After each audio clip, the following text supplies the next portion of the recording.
국제개발협력 개론 수업을 수강하는 수원대학교 학생 여러분, 일주일 동안 잘 지내셨나요? 자, 이번 주는 11주차 강의입니다. 11주차 강의는요, 국제개발협력과 대한민국이라는 주제로 학습을 해보고자 합니다. 이번 주와 12주차인 다음 주의 수업이 모두 국제개발협력과 대한민국에 대한 내용으로 이제 저희가 배워볼 텐데요. 오늘은 국제개발협력과 대한민국의 그 첫 번째로서 교과서 제7장에 해당하는 페이지 370쪽부터 410쪽까지에 해당하는 내용이고요. 오늘은 주로 대한민국이 국제개발협력에 어떠한 관련성이 있는가에 대해서 배울 텐데, 주로 이제 대한민국이 수원국으로서 얼마나 많은 공여국으로부터 원조를 받았는가에 대한 부분, 즉 대한민국이 수원국으로서의 위치에 있을 때 국제개발협력과 관련된 내용을 학습해 보도록 하겠습니다. 반면에 다음 주는요, 국제개발협력과 대한민국의 두 번째 파트로서 대한민국이 이제 공여국으로서 어떤 원조를 어떤 국가에 행하고 있는지에 대한 대한민국의 공여국으로서의 내용을 담아보도록 하겠습니다. 자, 제가 먼저 본격적으로 수업 교과서 내용을 학습하기 전에 뉴스를 좀 가지고 와봤습니다. 첫 번째 뉴스는요. 2014년도에 쓰여진 뉴스입니다. 꽤 오래전, 이제 한 5, 6년 되지 않았습니까? 그렇죠? 한국일보 컬럼이고요. 제목은 한국을 부르는 공적 개발 원조입니다. 이제 여러분들 우리가 이제 10주차까지 국제개발협력과 관련된 주요 용어들은 다 배웠기 때문에 이제 여러분들 뉴스나 이런 신문 기사를 보면은 주로 여러분들이 배운 또는 학습한 기관이나 용어가 자주 등장하게 됨을 알 수가 있습니다. 여러분들 공적개발 원조도 배웠죠. 그래서 뜻도 알고 있고요. 그리고 공적개발 원조가 무엇을 의미하는지도 배웠기 때문에 자, 이제 제가 두 개의 뉴스를 보여드릴 텐데 이런 전문 용어들은 뭐 여러분들 다 이미 알고 있으리라 생각하에 제가 부연 설명은 없이 뉴스에 대한 이야기를 함께 보면서 해드리도록 하겠습니다. 자, 뉴스를 먼저 일단 함께 보죠. 2014년 우리나라의 공적개발 원조, 즉 ODA 규모는 2조 2,700억 원 정도로 나타났습니다. 최근에 경제 악화로 국제사회 ODA 규모가 정체 상황에 있음에도 불구하고 대한민국의 규모가 늘어나고 있다는 것은 굉장히 바람직하게 본다라는 생각을 가지고 있고요. 그럼에도 국제사회가 요구하는 수준과 비교하면 여전히 큰 차이가 있다. 이 당시에죠. 2014년 이 당시에.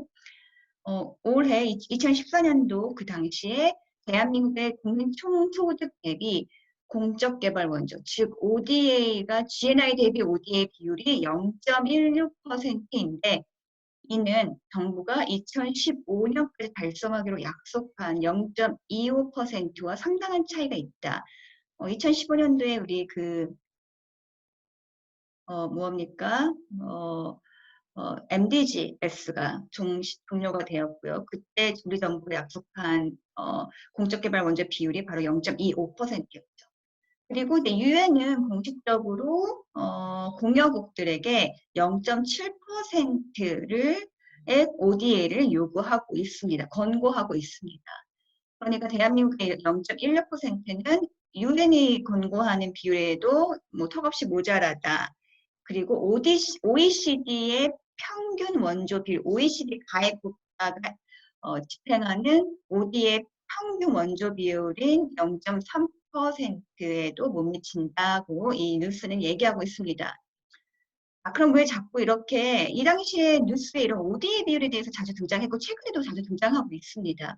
그렇다면 왜 이렇게 대한민국 뉴스에 ODA에 대한 이야기가 나올 때 왜 대한민국의 비율과 뭐 OECD 국가의 비율과 이런 유엔의 권고사 이런 것들을 계속 요구하고 그것에 대해서 우리가 맞추고 있는지 맞추고 있지 못하는지에 대한 얘기가 나오는 것일까요? 배경을 좀 살펴보면은 대한민국은 60년 가까이 받은 원조에 대한 도덕적 책임과 더불어 어려운 지구촌 이웃에 대한 인도주의, 국제사회 평화와 안보, 기후 환경 에너지 문제와 관련된 글로벌 공공재 보전과 지속 가능한 활용 면에서 공적 개발 원조에 보다 적극적인 역할을 해야 한다. 자, 우리가 이 문장을 보면서 대한민국이 이러한 국제사회에서 책임을 가지고 있다라는 것을 우리가 볼 수가 있다라는 것이죠. 대한민국이 그동안 국제사회로부터 원조를 받았던 국가이긴 하지만 지금 세계 경제 대국에 속하는 선진국 중에 선진국이기 때문에 우리는 이러한 책임을 가지고 있다라는 것입니다. 국제사회 안정과 공동 변형을 위한 원조를 시행하면서 경제적 이익을 추구하는 것은 골동산업지만 그러니까 이거는 무엇이냐면요. 우리 국제개발협력의 목적성에 대해서 배우지 않았습니까? 국가마다, 공유국가마다 국제개발을 행하는 데는 다 이유가 있다라는 그것을 목적성에 우리가 목적성을 살펴보면서 알아보았죠. 거기에는 이제 인도주의적 측면에서 ODA를 행하는 국가들도 있는 반면에 또는 개발의 목적을 가지고 ODA를 행하는 국가도 있는 반면에 상업적 목적, 외교적인 목적 등을 가지고 ODA를 행하는 국가들도 있다고 배웠습니다. 사실상 경제적 이익을 너무나도 드러내놓고 추구하는 ODA를 진행한다는 것은 굉장히 볼썽사납다라는 거죠. 왜냐하면 그 국가의 경제적 이득을 취하기 위해서 ODA를 행하는 것으로 이제 보이기 때문에요. 하지만 원조 활동은 엄연히 중요한 산업이다. 연구 분야입니다. 자, 많은 학생들이 특히나 우리 국제개발협력을 처음 접하는 학생들이 ODA는 국제개발협력은 공사다라고 이해하고 있는 학생들이 굉장히 많은데 아닙니다. 우리가 전문적으로 ODA를 또는 국제개발협력 분야에서 일을 하게 되면요. 이건 하나의 산업입니다. 산업이고 연구 분야입니다. 그래서 이게 학문적으로 국제개발협력학이라는 것이 만들어졌고요. 그래서 개도국이 필요로 하는 각종 경제, 사회 인프라와 제도적 인프라 그리고 이를 운용할 수 있는 역량 개발을 위해서는 민간 기업, 공공부문, 대학, 연구소, NGO, 개인 등에 이르기까지 다양한 관련 기관의 참여가 필요하다라고 이 컬럼을 쓴 조동성 씨는 얘기하고 있습니다. 즉 국제개발협력의 다양한 분야 그리고 다양한 활동들을 하고 있는데 정말로 많은 이러한 참여자들의 노력이 필요하다는 것입니다. 전 세계 최상위 소득계층 10억 명을 위한 최첨단 사업만이 탕조 산업이 아니다라고 굉장히 중요한 얘기를 하고 있죠. 즉, 전 세계 지금 인구가 얼마나 됩니까? 약 70억 명 정도 됩니다. 근데 이 70억 명의 인구 중에서 최상위 소득계층, 즉 선진국, 가장 부자인 국가에 살고 있는 그런 소득, 그 중에서도 가장 부자라고 우리가 말할 수 있는 최상위 소득계층 10억 명이라고 우리가 봤을 때 그들만을 위한 산업이 다는 아니다. 그들만을 위한 최첨단 산업만이 창조 산업이 은 아니다라고 얘기하고 있습니다. 근데 70억 명 중에 10억 명은 전 세계 인구의 7분의 1밖에 안 되는 것이거든요. 그럼 나머지 60억 명이 남아 있는 것이죠. 그리고요. 그러니까 우리가 전 세계 인구를 피라미드 구조로 놓고 봤을 때 이 10억 명에 해당하는 최상위 부자들은 가장 윗부분, 삼각형의 가장 윗부분에 위치하고 있고요. 나머지 60억 명 중에서 그 중에서도 40억 명 중, 40억 명에 달하고 꾸준히 이들이 성장하고 있는 최하소득계층, 어깨 그 밑을 깔고 있는 이 40억 명 정도가 최하소득계층이라고 우리가 부르는데 우리는 이들을 이제 피라미드 밑단이라고 부릅니다. 피라미드 같은 삼각형 구조의 가장 밑에 있는 바텀 of 피라미드, 피라미드의 가장 밑단에 해당하는 이 40억 명을 위한 시장 또한 굉장히 중요한 시장이라는 것입니다. 왜냐하면 이제 숫자로 봤을 때도 10억 명과 40억 명은 비교 불가하죠. 그렇죠? 지금이라도 이제 이 조동성 씨가 이 컬럼에서 제안을 하는 것이죠. 정부는 빈국들의 지역 정보를 수집하고 세계화하고 공유하는 데 더 많은 관심을 가져야 한다. 빈국은 우리가 개발도상국이라고 얘기할 수가 있겠죠. 그리고 뭐 대학 또한 각성에 필요하고 뭐 이제 뭐 이런 것들 얘기하고 있습니다. 그리고 이제 우리나라 청년들에게 메시지를 던집니다. 우리 청년들은 국내 기업에 취직하기 위해 수십 장의 이력서를 쓸 것이 아니라 과감히 눈을 돌려 세계를 봐야 한다라고 주장하고 있습니다. 역사적으로도 젊은이들이 도전적으로 세계 진출한 나라만이 미래와 창조가 있었다.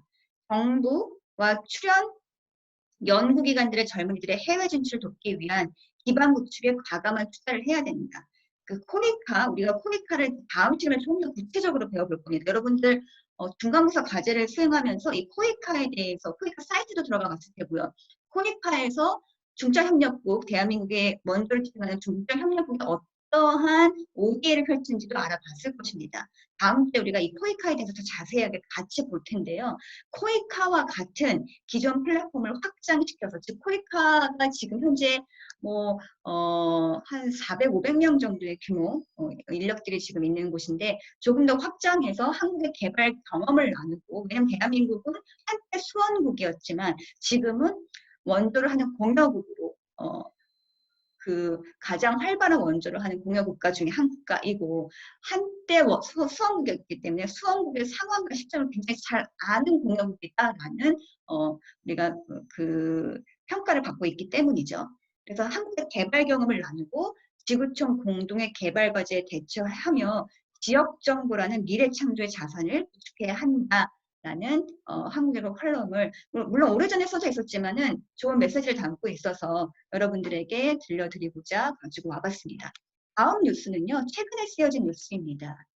대한민국 공적 개발 원조 세계 15위, 2년째 그 15위를 유지하고 있다는 뉴스 내용입니다. 조금 더 통계적인 이 발표에 대한 내용만 담고 있는데요. 2020년도 4월에 뉴스팀을 통해서 쓰여진 뉴스이고요. OECD가 우리가 ODA를 왜 할 것인가, 얼마나 할 것인가, 누구한테 할 것인가, 뭐 이런 것들을 결정하는 기구가 어디라고 했었죠? OECD 산하의 다크라고 하지 않았습니까? OECD 또는 다크에서 공적개발론의 잠적 통계를 발표했다. 우리가 그 통계를 살펴보면서 대한민국은 지금 ODA를 어느 정도 하고 있고 어느 정도 위치에 왔는가에 대한 내용을 얘기하고 있는 뉴스라는 것입니다. 한번 같이 자세히 보죠. 대한민국의 공적개발 원조 규모는 25억 2천만 달러이다. 약 하나 3조 900억 원. 지난 뉴스에는 몇이라고 했죠? 2조 2,700억 원이다. 2조 2,700억 원에서 2020년도에 또는 2019년도에 3조 900억 원으로 늘어난 것이죠. 얼마 만에? 5, 6년 만에. 세계 공여국 클럽, 공여국 클럽을 어디라고 했죠? 다크라고 했죠. 다크, 개발원조위원회라고 OECD 하부기관이라고 얘기했습니다. 29개국 가운데 15위를 차지한 것으로 집계됐다라는 것이죠. 올해 17일 국무총리실에 따르면 OECD는 이 같은 내용의 개발 원조, 우리가 다크라고 얘기했죠. 다크 회원국들의 2019년도 공적 개발 원조 잠정 통계를 발표했다. 그렇죠? 그래서 그 통계에 따르면 대한민국이 이제 15위 정도를 하고 있다는 것이죠. 요거는 내용은 우리가 이미 배웠기 때문에 한 번만 되게 빨리 읽고 넘어갈게요. 공적 개발 원조란 선진국에서 개발도상국이나 국제기관이 하는 원조를 말한다. 선진국에서 개발도상국으로 들어가는 원조를 양자 원조라고 그러고요. 선진국에서 국제기관이 하는 원조를 우리가 다자 원조라고 하죠. 양자 다자 우리가 배웠죠. 또 공공개발원조, 정부개발원조라고도 하지만 대표적으로 우리가 쓰는 말이 ODA라는 말을 쓴다는 것이죠. 국가나 국제기구에서 개발도상국으로 들어가는 이 원조의 형태를 ODA라고 부른다고 우리가 배웠죠. 다크는 ODA 국제공조체제 확립을 위해서 지난 61년도에 OECD 하부기관으로 설립이 됐고 올해를 기준으로 총 29개 회원국으로 구성된 선진국 중에 선진국들이 가입할 수 있는 공여국 클럽이다라고 우리가 배웠습니다. 우리나라는 2010년도에 24번째로 가입을 하게 되었죠. 그럼 본격적으로 통계에 대한 결과를 봅시다. 우리나라 2019년도 ODA 규모는 양자 원조가 증가했다. 아까 양자 원조 뭐라 그랬죠? 선진국에서 개발도상국, 즉 한국에서 개발도상국, 한국에서 중적 협력국으로 들어가는 ODA가 증가했다라는 것입니다. 얼마나 증가했다? 2018년도에는 23억 6천만 달러에 비해서 1억 6천만 달러가 증가한 25억 2천만 달러로 기록이 되었다는 것입니다. 따라서 전체 이 양자 원조가 좀 이렇게 증가했기 때문에 전체 다크 회원국 가운데 역시나 2018년도에 이어서 15위를 기록했다는 것이죠.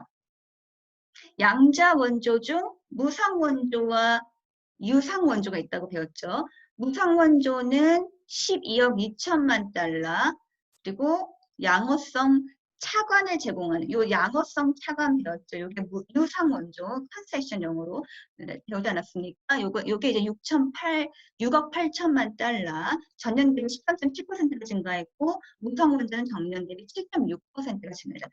뭐 양자 원조로 무상, 유상 다 양쪽 다 모두 다 증가 추세를 보였다라는 것입니다. 자, 그럼 어느 지역에 이 양자 원조가 늘어났을까를 보면은 우리가 원조를 한 ODA를 보면은 주로 지역과 분야를 봐야 된다고 하지 않았습니까? 그래서 여러분들 중간고사 과제 때도 지역과 분야를 선택해서 조사를 했다라는 것이죠. 원조의 이제 양자 원조의 지역별 비중은 대한민국의 중점 협력국으로 삼고 있는 대부분의 국가들이 포진되어 있는 곳이 어디입니까? 아시아. 아시아가 절반에 가까운 49.3%를 차지했으며 그 다음이 아프리카 26.6%, 그리고 중남미 9.6% 순으로 나타났다. 분야를 봅시다. 분야로는 가장 많은 곳이 교육이 아니죠. 뭐 금액상으로는 보건이 되겠네요. 보건 또는 교통의 물류, 그쵸? 자, 근데 이제 전반적인 분야로 보면은 교육, 보건, 뭐 사회 인프라, 교통 및 물류 등 경제 인프라, 그죠? 사회 인프라와 경제 인프라 이 두 분야에 대한 양자가 원조가 이제 양자 원조 이제 67.5%를 차지했다는 것입니다. 반면에 다자 원조, 즉 수원국, 공여국에서 수원국으로 들어가는 ODA가 다자 원조. 다자 원조, 양자 원조가 이제 공여국에서 수원국으로 들어가는 ODA라고 얘기했고요. 다자 원조가 뭡니까? 선진국들이 국제기관으로 통해서 하는 원조가 다자 원조입니다. 반면에 다자 원조는 대한민국은 감소했다고 밝히고 있습니다. 지역 개발원에 대한 출자 출연은 총 1억 2천만 달러, 전년 대비 1.5 5억 달러가 감소했고요. 국제연합과 세계은행에 이제 납입하는 분담금은 각각 1억 달러 그리고 3억 5천만 달러를 기록했다라고 합니다. 여기는 증가를 좀 했죠. 자, 결국에는 이제 뭐 쭉 보면은 이제 다음 슬라이드에 제가 표를 보여드릴 텐데 결국에 다자원조가 약간의 감소를 했지만 역시나 이제 2018년도에 이어서 15위를 기록했다라는 것입니다. 29개 다크 회원국의 전체 ODA 규모는 1,528억 달러입니다. 그리고 경제 규모 대비 원조 수준을 나타내는 국민 총소득인 GNI 대비 ODA 비율은 평균 0.3입니다. 자, 여기 우리가 지난 슬라이드에서 봤듯이 여기에서 OECD 평균 원조 비율, 즉 다크 회원국들이 행하는 평균 원조 비율이 0.3%라고 했죠.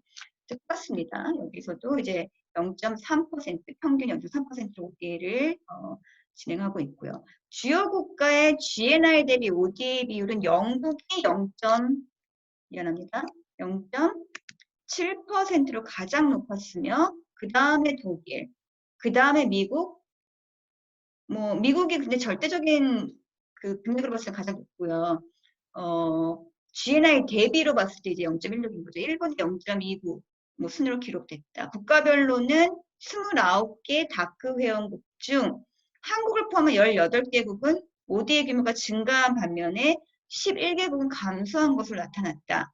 ODA 규모가 감소한 주요 국가 중 호주는 양자 원조의 축소, 아이슬란드는 전반적인 원조 규모 축소 등을 기인한 것으로 분석됐다. 국가마다 사정이 있기 때문에 ODA를 얼마만큼 축소하느냐가 이제 이 ODA 비율의 그 증가 축소로 나타날 수가 있겠죠. 다음 이 슬라이드는 이제 표로 나타낸 것입니다. 이 똑같은 뉴스에서 이제 이 표는 2019년도 잠시만요. 좀 봅시다. 다크 회원국의 ODA 지원 실적입니다. 그래서 대한민국이 약 이 중간 정도에 이제 나와 있고요. 약 15등 정도. 그다음에 그 위에는 뭐 미국, 절대적인 수로 봤을 때 미국이 가장 많이 합니다. 하지만 비율로 봤을 때 0.16밖에 안 되죠. 독일, 영국 이런 국가들이 상당히 많이 하는 곳이고 북유럽 국가는 0.9까지로 나타나고 있습니다. 자, 그리고 대한민국은 15이지만은 비율로 봤을 때 여전히 0.14%, 즉 2014년도의 비율과 거의 흡사하죠. 그래서 0.25%로 늘리겠다는 목표는 달성하지 못한 것으로 보입니다. 여전히 현재까지도요.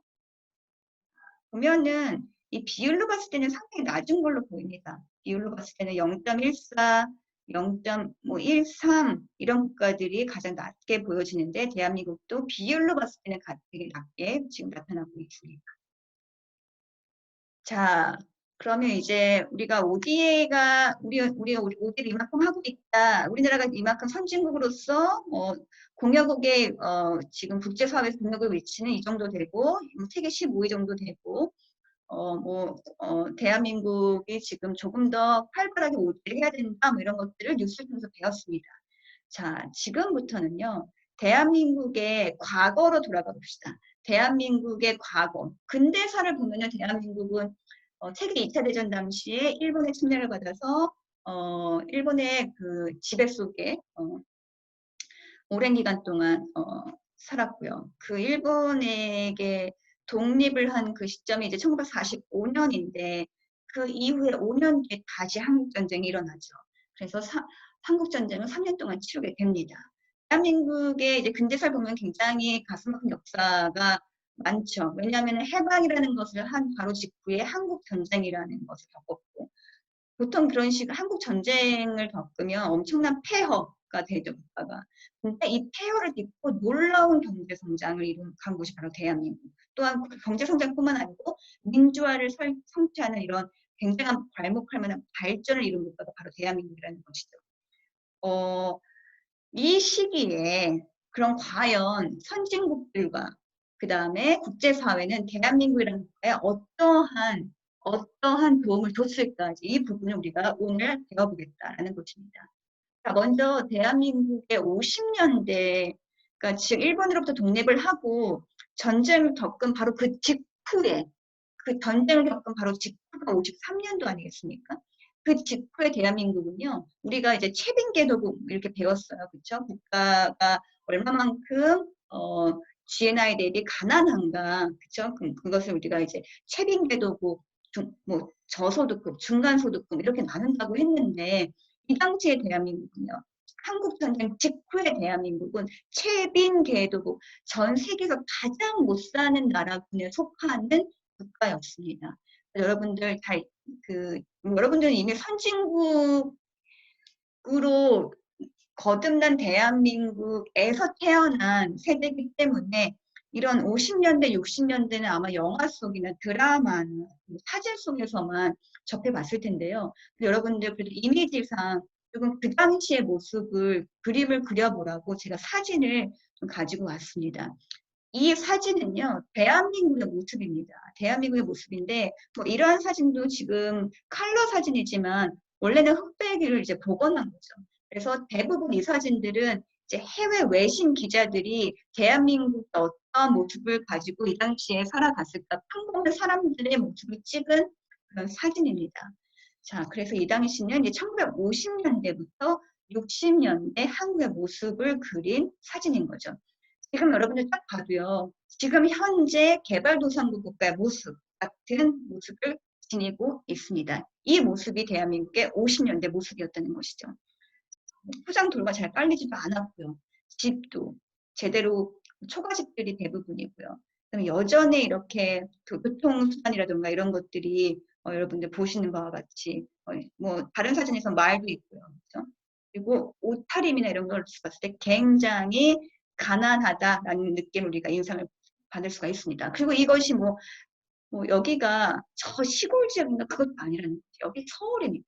서울, 대부분 이제 서울의 표정을 담은 사진들인데 이만큼 한국이 가난했다라는 것입니다. 그러면 지금부터는 본격적으로 대한민국이 어떻게 누구로부터 얼마만큼 도움을 받았는지를 좀 살펴보도록 하겠습니다. 자, 전문 용어로 말하자면은 한국 도움을 받는 나라였다. 한국 수원국이었다.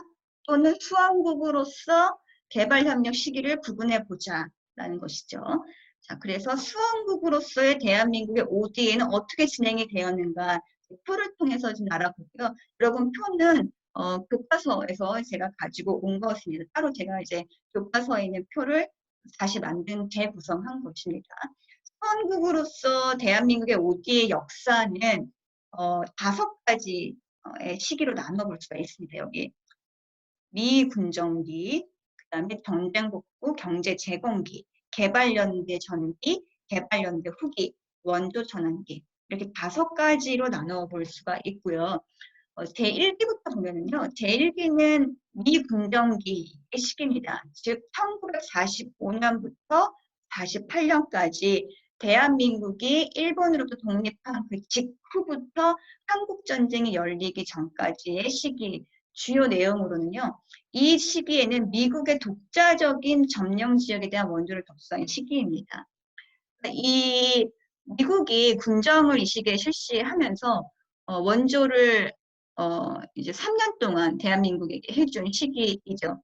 그래서 이제 이 시기에 3년 동안 실시된 원조는 이제 과도기적으로 이 남한 지역에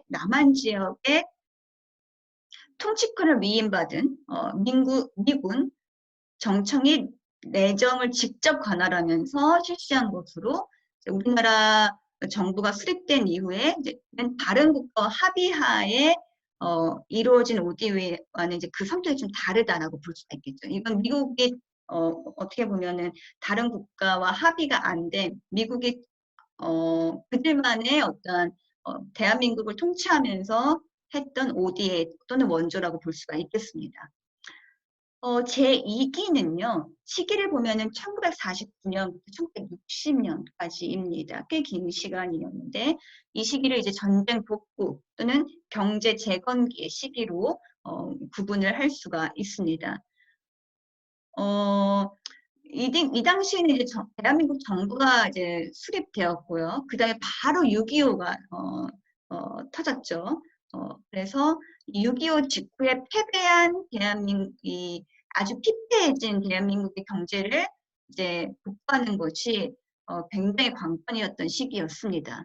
그래서 이제 이 시기에 이루어졌던 원조는 전시 긴급 구호적 원조라고 불리우는 원조, 그리고 그 이후 50년대 말까지 계속된 이제 전쟁에 대한 복구, 그 다음에 경제 재건을 위한 원조 이렇게 나눠볼 수가 있습니다. 그런데 이 시기에 이제 주로 원조의 특징은요. 미국의 전략적인 상호 방지 지원 체제 하에서 미국의 주도로 이루어졌다는 것입니다. 그리고 전쟁 복구를 위해 실시된 유엔의 원조가 1960년대까지 60년까지 이루어졌다는 점에서 이제 이 시기를 그냥 하나의 시기로 유엔과 미국의 원조의 시기로 이제 묶어서 살펴볼 수가 있겠죠. 세 번째는 개발연대 전기의 시기이고요. 연도를 보면 이 시기가 가장 길다고 볼 수가 있겠죠. 1961년부터 1990년까지입니다. 이 본격적인 경제 개발을 위한 원조가 이루어진 것입니다. 지금 현재 많은 개발도상국들의 경제 개발을 위해서 대한민국이 원조를 하듯이 바로 이 시기가 대한민국의 본격적인 경제 개발이 이루어졌던 시기 아니겠습니까? 이때 받았던 원조가 대한민국의 경제 발전을 이룩하는 데 많은 도움이 됐었던 시기였던 거죠. 그래서 그 기존의 시대와 뚜렷하게 다른 점은 원조의 성격명에서 그게 굉장히 큰 차이가 있고요. 그 이전에는 뭐 긴급구호, 그다음에 전쟁 복구 또는 이제 시급한 경제 재건 뭐 이런 것들이었는데 이 시기의 원조는 경제 안정과 함께 이제 중장기적 투자와 개발 를 위한 목적으로 계획적인 프로젝트 또는 프로그램에 의해서 추진되었다라는 것입니다. 그 다음을 좀 볼까요? 그 다음은 제4기로서 개발연대 후기로 불리우는 시기입니다. 1976년부터 1990년대까지인데요. 이 시기에는 이제 개발연대 전기와 마찬가지로 국제개발협력, 통한 활발한 투자가 이루어진 시기입니다. 보면은 이제 미국의 USAID로부터 무상 원조를 이제 졸업을 하고요. 76년. 개발 원조 의존 비중이 감소되고 개발 차관 중심의 협력 자금의 도입. 그러니까 그 개발 원조의 무상 원조에 의존하는 것보다 이제 큰 개발을 할 수, 경제 개발을 할 수 있는 개발 차관 중심의 협력 자금이 도입된 시기이고요. 그 다음에 국제개발기구 또는 경제적인 국제기구로부터 대규모의 개발 차관, 구조조정 차관 등이 도입된 시기입니다. 마지막으로 이제 원조 전환기의 시기를 맞이하게 되는 데가 바로 1991년부터 1999년까지입니다. 이게 이제 대한민국의 수원국의 지위에서 공여국으로 전환되는 시기다라고 이해하시면 되겠습니다. 이미 이제 1980 개발연대 후기쯤 1987년도에 지금의 EDCF, 그렇죠? EDCF가 대한민국의 원조를 집행하는 기구 중에 하나라고 하지 않았습니까? 한 군데는 포이크라고 했고요. 무상원조를 담당하는 곳, EDCF는 유상원조, 즉 차관을 담당하는 곳이라고 우리가 배웠습니다. 근데 이 EDCF는 1987년도에 이제 설립이 됐지만, 본격적으로 OD를 담당하는 기관인 코이카가 설립된 시기가 바로 1991년도거든요. 그래서 91년도가 굉장히 상징적인 의미를 가지고 있는 게 대한민국으로서 91년도에 코이카가 설립이 되면서 본격적으로 우리가 공여국으로서의 역할을 국제사회에서 하게 됐다라는 상징성을 가지고 있습니다.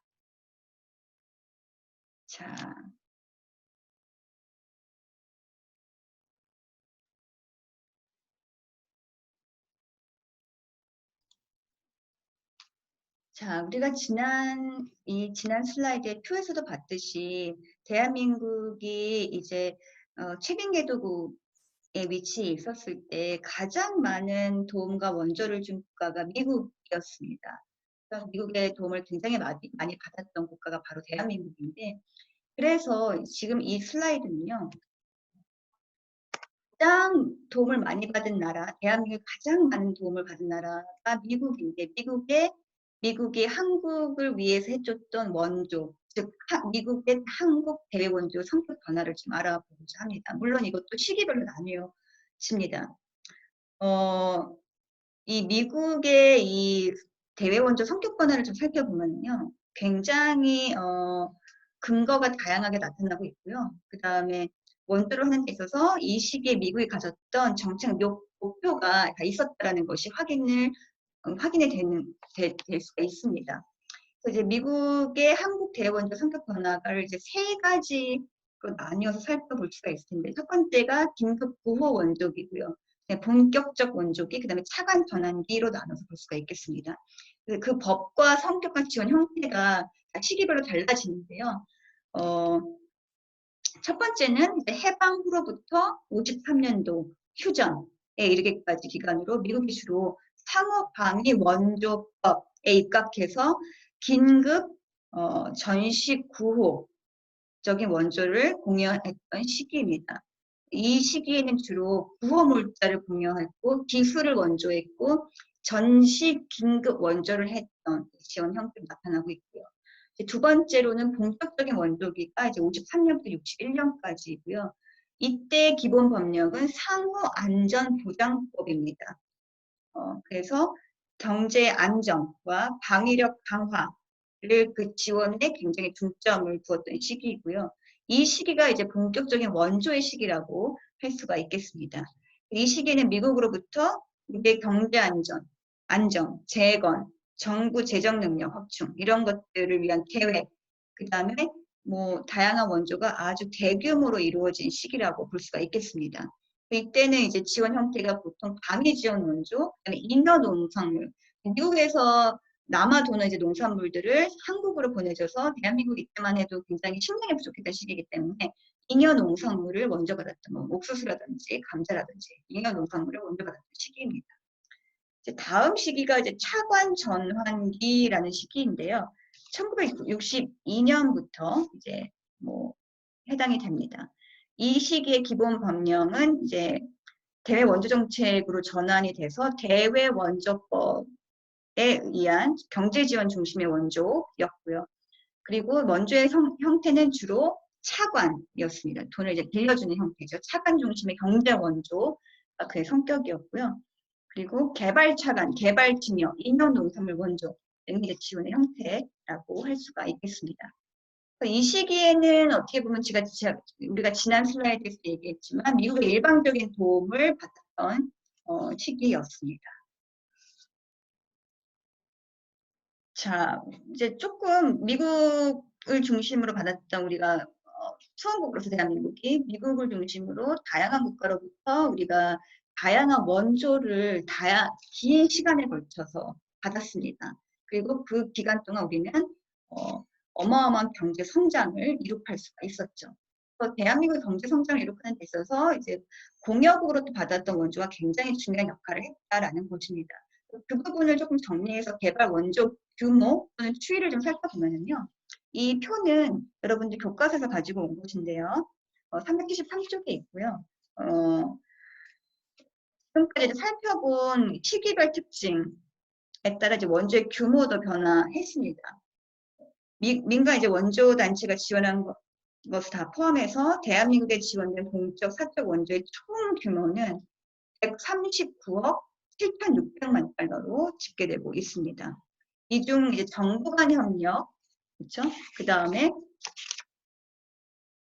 이제 정부 간 협력 우리가 ODA라고 부른다고 하지 않았습니까? ODA는 127억 7,600만 달러.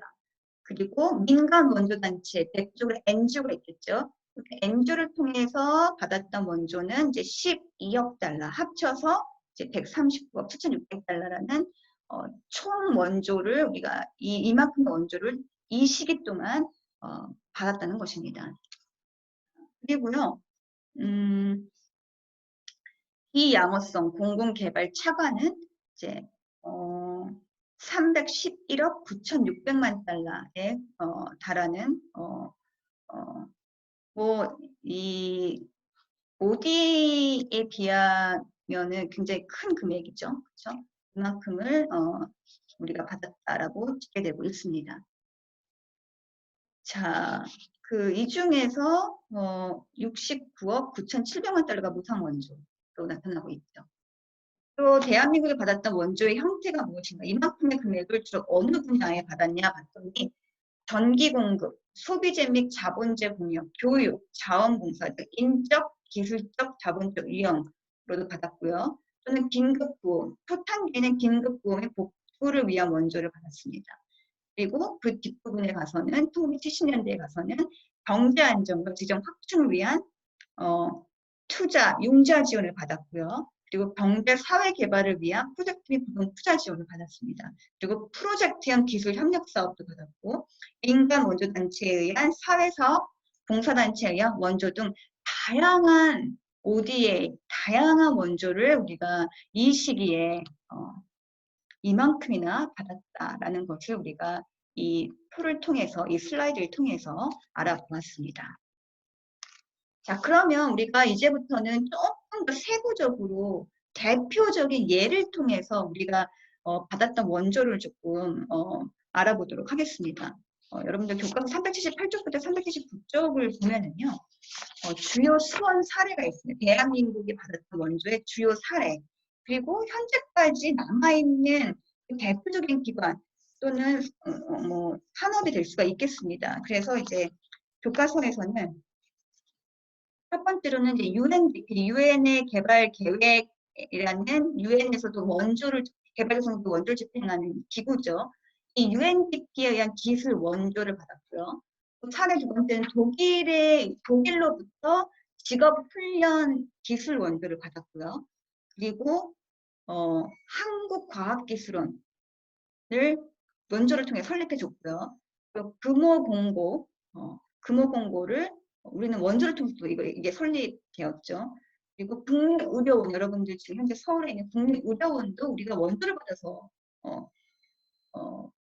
건축된, 지어진 병원입니다.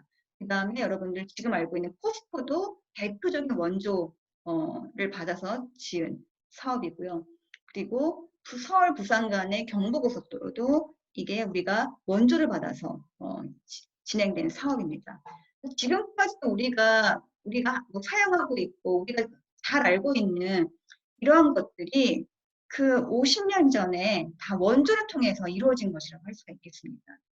따라서 대한민국이 그 경제 발전을 막 이룩하던 그 시기에 원조가 정말로 많은 기본적인 인프라를 우리가 달성하는데 이룩하는데 큰 도움을 줬다라는 것입니다. 이번 수업에서는요. 금호공고 사례랑 국립의료원 사례랑 경부고속도로 사례를 좀 살펴보도록 하죠. 자, 먼저 금호고등학교의 사례를 보면요. 금호공업고등학교가 이제 여러분들 이 구미 경상남도인가 구미에 가면 여전히 있지 않습니까? 금호공대라고 여전히 남아 있죠. 이게 이제 프로젝트형 기술 협력 사업이고요. 한국 정부가 이제 ODA를 일본 정부에 요청을 합니다. 그래서 양자 협력이 되겠죠. 일본 정부가 한국 정부를 통해서 금호공고를 설립해 줍니다. 고등학교를 지어준다는 거죠. 근데 고등학교만 그냥 건물만 딱 지어주는 것이 아니라 거기에 대한 뭐 커리큘럼이라든지 뭐 수업에 대한 구성, 학생들 어떻게 지도해야 되는지, 학생들이 여기서 수업을 받고 학습을 하고 어디로 취업할 수 있는지 뭐 이런 것들 처음부터 끝까지 모든 부분에 걸쳐서 다 원조를 받았다고 보시면 되겠습니다. 한국 정부가 일본 정부에 직접적으로 협력을 요청을 했고요. 이 금호공고가 설립된 그 위치를 보면은요, 구미공단 내에 이제 건립을 결정을 했거든요. 즉, 구미공단이라는 큰 공단을 만들어 놨는데, 거기에 우리가 이제 이 당시만 해도요, 70년대 전까지만 해도 한국 농업사회였기 때문에 이런 기술력을 가진 사람들, 공장에서 일할 수 있는 사람들의 인력이 굉장히 부족했습니다. 그렇기 때문에 이 공단에서 일할 수 있는 인력을 양성할 수 있는 학교를 지어야 되겠다라는 생각하에 한국 정부가 일본 정부에게 요청을 한 것이죠. 그래서 이제 이 프로젝트에 우리가 보통 PMPM 하지 않습니까? 국제개발학에 있어서 프로젝트의 매니저가 있거든요. 가장 뭐 부모 공고를 설립을 한다. 이게 이제 일본에서 들어오는 ODA 자금으로 실행하는 원조다. 그러면은 이 프로젝트가 거대한 하나의 프로젝트인데 이 프로젝트의 프로젝트 매니저, 가장 리더가 되는 사람이 있습니다. 우리는 그들을 PM이라고 부르거든요. 이 프로젝트의 대표자라고 할 수 있겠죠. 이 PM을 박정희 대통령으로 세웁니다. 박정희 대통령을 설립자로 추대하고 국립공단 내에 일본의 원조를 받아서 일본의 이제 기술 협력 원조를 받아서 금호공고를 세우고 금호공고에서 인력을 양성해서 구미공단으로 인력을 이제 배출할 수 있는 그런 시스템을 만들게 되는 것이죠.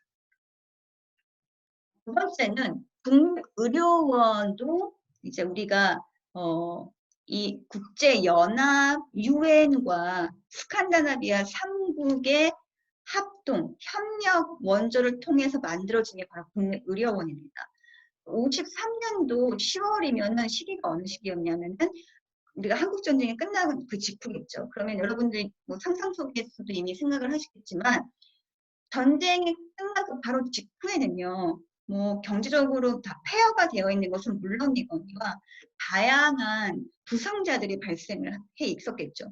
뭐 6.25 전쟁으로 인한 전성병, 그 다음에 또는 민간 환자들 굉장히 많이 이제 그 당시에 있었는데 이들을 치료할 만한 병원이 필요했던 것이에요. 그래서 우리가 이들을 치료할 만한 병원도 필요하고 이들을 치료할 만한 의사, 간호사 또는 의료 요원 이런 인력들도 굉장히 많이 부족했던 상황이기 때문에 이 당시에 운크라라고 국제연합 한국재건단이라고 이 당시에만 만들어졌던 UN 기구가 있습니다. UNKRA 즉 UN 연합 한국재건단은요. 한국 전쟁 이후에 이 전쟁을 치른 대한민국을 복원시켜주고 복구시켜주고 경제적으로 재건을 돕기 위해서 만들어진 UN 산하 기구라고 보시면 됩니다. 그래서 유엔 연합 한국 재건단과 스칸다나비아 3국, 이 스칸다나비아 3국은 되게 의료 기술이 굉장히 풍부하고 고도의 의료 기술을 가지고 있는 나라들이거든요. 이 스칸다나비아 3국이 공여국이 되고요. 이 국제연합 한국 재건단과 함께 국립의료원을 설치를 합의를 하게 되죠. 그래서 1958년도 11월에 개원을 하고요. 10년간, 10년이라는 것은 굉장히 긴 시간이지 않습니까? 58년도에 개원했기 때문에 68년까지 이 스칸다나비아 3국이 계속 이 운영에 공동으로 운영을 해줬다는 것입니다. 그래서 10년간 공동 운영을 했고 68년도 10월에 정부가 이 운영권을 인수하게 됩니다. 지금의 국립의료원이 이러한 원조를 통해서 만들어진 것이라는 것입니다. 세 번째는 경부고속도로인데요. 아마도 이 경부고속도로를 이용하지 않은 대한민국의 국민은 없을 것으로 생각이 됩니다. 그만큼 대한민국에서 가장 긴 고속도로입니다. 그러니까 서울과 부산을 잇는 고속도로, 즉 416km를 가장 긴 고속도로로 이제 대한민국을 대표하는 고속도로인데요. 이 경부고속도로도 우리가 원조를 받아서 만들어진 고속도로입니다. 이 당시 좀 배경을 좀 얘기하자면요. 이 당시에 이제 68년도 2월에 착공이 시작이 됐고 70년도에 완공이 됐습니다. 그런데요, 여러분들 여기서 이제 의문을 가질 수 있는 게 416km나 되는 이 긴 구간의 공사를 지금 몇 년 만에 완공이 된 겁니까? 2년 좀 넘게 완공이 된 건데 이거는 기네스북에 오를 정도로 빨리, 정말로 빠른 시간 안에 이제 완공이 됐다라는 것들로 유명합니다. 이 당시에 대한민국 상황을 좀 이제 얘기를 해드리자면 인프라스트럭처에 대한 상황이죠. 대한민국의 이제 이 경부고속도로는 남북을 잇는 고속도로 아니겠습니까? 대한민국의 남북. 이 당시에는 세계은행이 감사단으로 대한민국에 파견돼서 이제 진단을 내린 결과, 대한민국의 발전 현황에 대한 진단을 내린 결과 남북도로보다는 동서도로가 더 필요하다는 판단을 내리게 됩니다. 이 당시에 대한민국 정부가 세계은행에 우리 고속도로를 좀 설계해 주십시오라고 원조 요청을 하게 되는데 세계은행에서 이제 너네는 남북도로는 어느 정도 존재하지만 동서도로가 더 시급하다라고 판단을 해서 남북도로는 안 되고 동서도로를 착공을 할 경우에 우리가 차관 돈을 빌려주겠다라고 하지만 대한민국은 자, 우리 남북도로를 더 지금 생각을 하고 있습니다라고 반응을 보여서 세계은행이 이 당시에 차관을 거절하게 됩니다. 협회 보고서에 그 증거가 남아 있는데요. 서울 부산 간에는 철도망과 국도, 지방도로가 이미 갖춰져 있다. 근데 오히려 서울 강릉간 고속도로가 먼저 건설되어야 한다. 강원도에는 천연자원과 관광자원이 많음에도 철도조차 이 당시에는 없기 때문에 이 지역의 개발이 시급하다라는 이런 감사단의 판단이 보고서에 들어가 있다는 것입니다. 또 경부선, 옥천철도비, 호남선은 단선이면 낡았다. 이 시점에서 경부고속도로를 건설하는 것은 중복 과잉 투자이다라는 세계은행의 판단이 있었지만 여전히 대한민국은 남북에 대한 고속도로를 주장을 하고 원조를 받아서 이제 착공을 하고 완공을 하게 됩니다. 장점은요, 이게 대한민국의 압축 발전의 산물이라고 상징적인 의미를 가지고 있고요. 단점으로는 이제 지역 발전의 불균형의 시초이고 농촌의 몰락이라는 단점도 가지고 있습니다. 이 시기에 경부고속도로 공사의 이 시기에 이제 사진을 좀 가지고 와봤는데요. 이게 이제 경부고속도로가 놓이는 이 상황 속에서 어떻게 공사가 이루어졌는지 사실 416km이라는 구간은 굉장히 긴 구간이기 때문에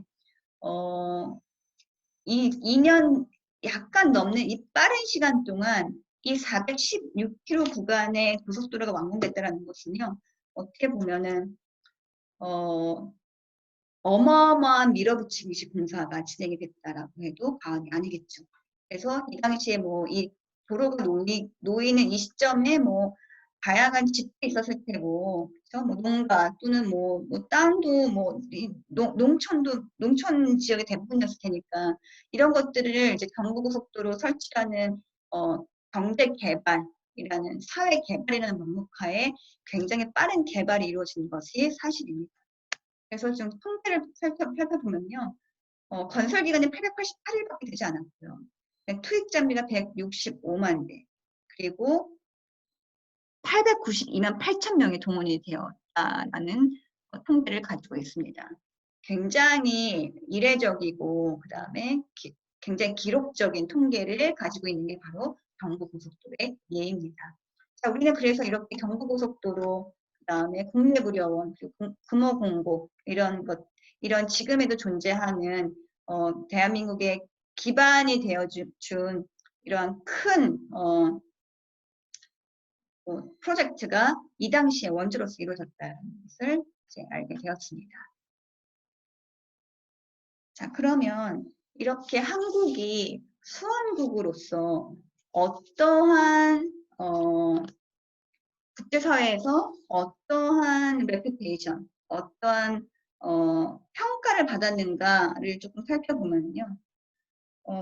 대한민국은 이런 개발 사업 또는 원조 사업에 있어서 원조 공여자와 적극적인 대화, 그 다음에 협의를 중시했던 국가다라고 평가받고 있습니다.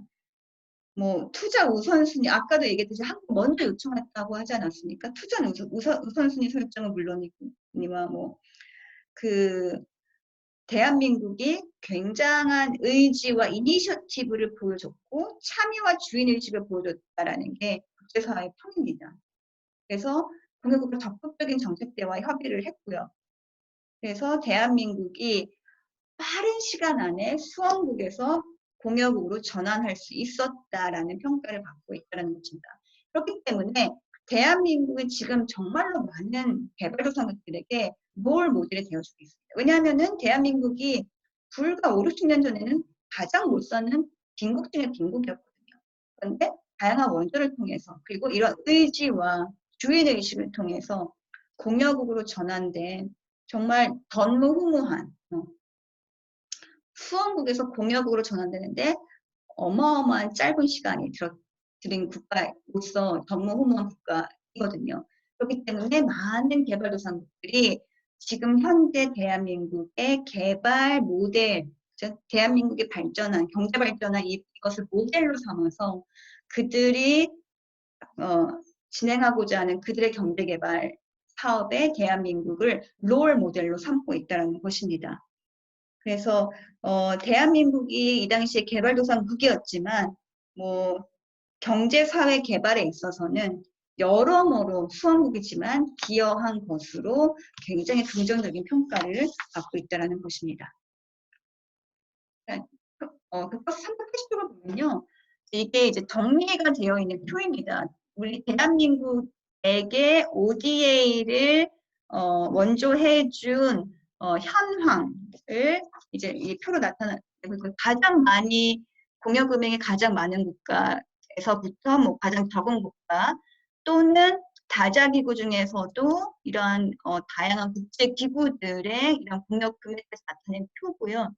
네, 압도적으로 미국이 우세하고 그다음에 일본, 독일 이런 국가들이 대한민국에게 많은 원조를 해준 국가입니다. 그리고 기타 UN 및 다양한 국제기구도 대한민국에게 다자 원조를 진행해 주었습니다.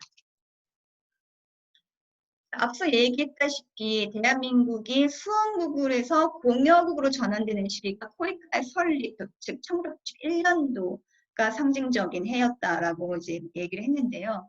반면에 대한민국은 개발도상국임에도 불구하고 이미 1960년대부터 원조를 하기 시작했습니다. 사실 거기에는 이제 외교적인 국제적인 이유가 존재를 하는데요. 한국이 도움을 주는 나라, 즉 공여국으로서 역할을 했던 부분을 지금부터는 살펴보도록 하겠습니다. 63년부터 69년도까지는요. 이 당시가 이제 국제적으로 봤을 때는 냉전이 진행되었던 시기이기 때문에 이 북한과 외교 경쟁이 있어서 이제 63년도 미국에서 받은 이 원조를 가지고 그 금액, 미국으로부터 받은 이 원조 금액을 가지고 다시 그 금액을 원조금으로 사용했다는 것입니다. 그래서 미국 USAID로 받은 원조 자금을 개발도상국 그 연수생을 받아서 그 돈을 써가면서 훈련을 해준 것, 그것이 63년도고요. 65년부터 69년까지는 개도국의 훈련생을 초청해서 그들을 교육시키고 훈련시키고, 그다음에 전문가들을 개도국에 파견시키고, 의료진을 파견시키고, 기술 협력 사업을 시작했습니다. 사실 이 당시는 대한민국이 굉장히 어려웠던 수원국으로서의 대한민국이었지만, 앞서 이야기한 것과 같이 국제사회 속에 이 냉전이 진행됨에 따라서 이 민주주의와 공산주의의 이런 이념 대립이 팽배하게 진행됐던 이 시기에 대한민국도 북한을 견제하지 않을 수가 없었기 때문에 북한과 외교 경쟁에 따른 이런 공여 또는 원조를 행했다라는 것입니다. 두 번째 시기는 70년부터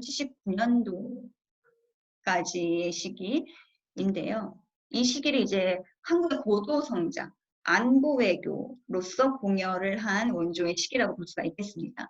72년도에는 태권도 사범을 파견했고요. 그 다음에 77년도에는 무상협력 프로그램 지원을 시작했습니다. 이 당시 대한민국이 여전히 개발도상국이었지만 고도의 성장을 이룩하던 시기였기 때문에 서서히 대한민국보다는 조금 더 늦게 개발 또는 발전하는 개발도상국, 남남협력의 차원에서 한국이 개발도상국 무상협력 프로그램을 지원을 시작했다는 것이죠. 여전히 이때도 안보 외교의 성격의 원조는 존재했습니다. 80년도부터 90년도까지는요. 공여국으로서의 전환기 시점이 되겠죠.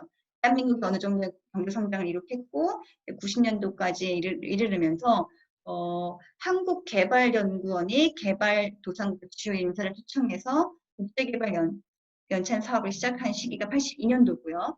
그 다음에 84년도에는 무상으로 건설기술 용역 사업을 시작을 했고요. 왜냐하면 대한민국이 이 시기에 건설 사업을 굉장히 활발하게 했기 때문에 89년도에는 한국 청년 해외봉사단 프로그램을 시작하게 됩니다. 지금도 남아있는 이 해외 청년 봉사단이 89년도에 시작을 하게 되죠. 1년부터 99년까지는요. 대한민국이 굉장한 공여국으로서의 시스템을 구축하게 되고 일관성과 효율성을 확보한 원조를 하는 시기로 우리가 알고 있습니다. 1년도에는 코에카가 설립이 됐고요. 아까 굉장히 상징적이라고 했죠. 그 다음에 95년도에는 NGO 지원 프로그램을 시작하게 됩니다. 그래서 공여국 중에서도 상당히 시스템을 구축한 공여국으로 거듭나기 위한 노력을 이 시기에 했다라는 것이죠. 2000년도 이후부터는요. 제가 이제 뭐 두려워 말라라는 말을 표현을 하긴 했지만 이게 무슨 의미냐 하면은 어마어마한 공여국으로서의 도약. 2000년대에 대한민국의 선진국으로서 국제사회에서 인정을 받기 시작했고, 반기는 좀 됐지만, 공여국으로서 훨씬 더, 체계적인 전문성을 갖춘 공여국으로 거듭나기 위한 노력을 이때 굉장히 많이 하게 됩니다. 즉, 외교적으로도 대한민국이 굉장한 많은 국제사회에서의 어떤 역할을 하고자 하는 노력을 비추기도 했고요. 그리고 개발도상국이 다양한 선진국들과 개발도상국들을 이어주는 것뿐만 아니고 개발도상국에게 대한민국의 발전 모델이 되어주려고 하는 그런 모델을 만들어내기 시작한 시기이기도 합니다. 2005년도에 공적개발원이 7억 5,200만 달러를 달성을 했고요. 그 다음에 2008년도 이명박 정부에서는 세계 기업 앞으로 신뢰받는 외교를 하겠다라고 주창하고 공적개발 원조 확대에 대한 약속을 합니다. 그래서 국제사회에서 대한민국에 많이 도약하겠다라는 시기가 바로 이 시기가 되겠습니다. 여기까지가 이제 대한민국의 이 수원국으로서 어떤 원조를 받았는가, 그리고 이제 대한민국이 공여국으로서 어떤 원조를 했는가, 대한민국의 공여국으로서의 역할은 좀 짧게 시기별로 알아봤습니다. 다음 시간에는 그 대한민국이 공여국으로서 어떤 역할을 하고 있는지에 대한 부분을 좀 자세하게 구체적으로 알아보도록 하겠습니다. 이번 주 과제는요, 여전히 출석으로 인정되고요.